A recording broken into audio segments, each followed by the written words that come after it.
परमेश्वर के राज्य के लोक में कैसा रहना चाहिए। तो आज हम देखेंगे गुस्सा के बारे में और मर्डर के बारे में। तो ये है मत्ती 5वां चैप्टर और वर्सेस 21 to 26 में जीसस ने डिस्कस किया। तो मोसेस ने कहा था लॉ में कि तुम किसका हत्या मत करो, लेकिन यीशु ने कहा कि हम गुस्सा भी नहीं होना चाहिए, क्योंकि गुस्सा जब होते हैं तो हमें किसकी हत्या करने का इच्छा होता है। तो ये जो हत्या करते हैं, मर्डर करते हैं, वो बड़ा भयानक पाप है। लेकिन गुस्सा आना ये भी बहुत भयानक पाप है। और यीशु ने कहा कि ये जो मर्डर करते हैं, हत्या करते हैं, वो झाड़ के फल के जैसा है। और जो गुस्सा आता है वो झाड़ का रूट के जैसा है, यानी गुस्से से फिर आता है किसका हत्या करने। तो यीशु 3 लेवल बताता है जो पाप है, गुस्से का पाप का 3 लेवल्स बताता है, पनिशमेंट के 3 लेवल्स बताता है।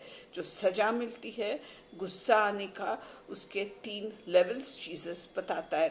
तो फर्स्ट लेवल जो पाप गुस्से का पाप है, उसका हम किसके ऊपर गुस्सा हो गए तो उसका जजमेंट किया जाएगा और वो लोअर कोर्ट में उसका जजमेंट होगा। उसका दूसरा लेवल है कि हमें किसके ऊपर इतना गुस्सा आया कि हम उसे राका कहे या स्टूपिड इडियट ऐसा बोले, तो ये ज़्यादा बड़ा पाप है और उसके लिए हमारा जजमेंट, हमारा न्याय हाई कोर्ट में होगा। लेकिन सब में खराब है गुस्सा आके किसको हम कहे यू फूल, तू फूल बोले हम किसको, और ये हम ऐसा किसको फूल बोले तो उसका मॉरल कैरेक्टर पे अटैक कर रहे हैं हम। और इसका पनिशमेंट क्या है कि गॉड का जजमेंट आगा और वो हमें नरक में डाल सकता है। तो यीशु हमें सिखाता है कि हमारे गुस्से को कंट्रोल करना चाहिए और हमारे जीभ के ऊपर ताला लगाना चाहिए, क्योंकि एंगर जो गुस्सा है वो जजमेंट का एक तरीका है, एक फॉर्म ऑफ जजमेंट है।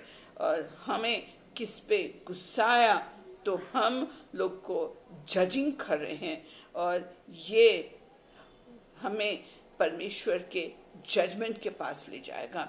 तो हम लोगों को मर्सी बताना है, प्यार बताना है। और परमेश्वर बोलता है कि हम किसको मर्सी और प्यार नहीं बताए तो जो जजमेंट गॉड देगा हमें, उसमें भी गॉड का प्यार और मर्सी नहीं रहेगा। तो ये गुस्सा तो हम सबको आता है। तो गुस्सा आना, जो फीलिंग गुस्सा का होता है, वो पाप नहीं है, लेकिन ये गुस्से का फीलिंग हमें पाप करने ले जा सकता है। तो हमें हमारे मन में गुस्सा आया तो हम उसके ऊपर सोच के नहीं बैठना चाहिए। जैसा मुर्गी अपने अंडों के ऊपर झूठते रहती है, ऐसा हम भी गुस्सा लेके उसके ऊपर सोचते नहीं रहना चाहिए। हम समझना चाहिए कि हम हमारे इमोशंस को कैसा कंट्रोल करें। और बाइबल में एफिजी पत्र, एफिशियंस चैप्टर 4 और वर्स 26 में पॉल कहता है कि अगर हमें गुस्सा आया तो ये गुस्सा सूरज ढलने पहले खत्म हो जाना चाहिए।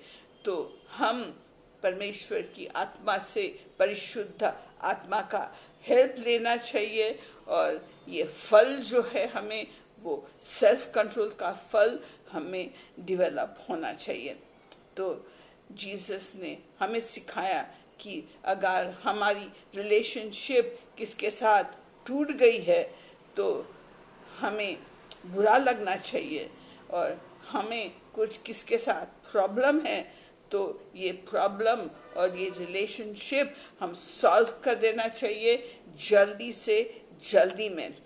वचन कहता है कि अगर हम कहते हैं कि हम परमेश्वर को प्यार करते हैं, लेकिन हम हमारे अड़ोस पड़ोस, हमारे फेलो ह्यूमन बीइंग को प्यार नहीं किए, तो ये खास वचन ऐसा हो ही नहीं सकता। क्योंकि अगर हम जिस फेलो ह्यूमन बीइंग को देखते हैं उसे प्यार नहीं किए, तो जो गॉड को हम देखा नहीं है उसे कैसा हम प्यार करेंगे।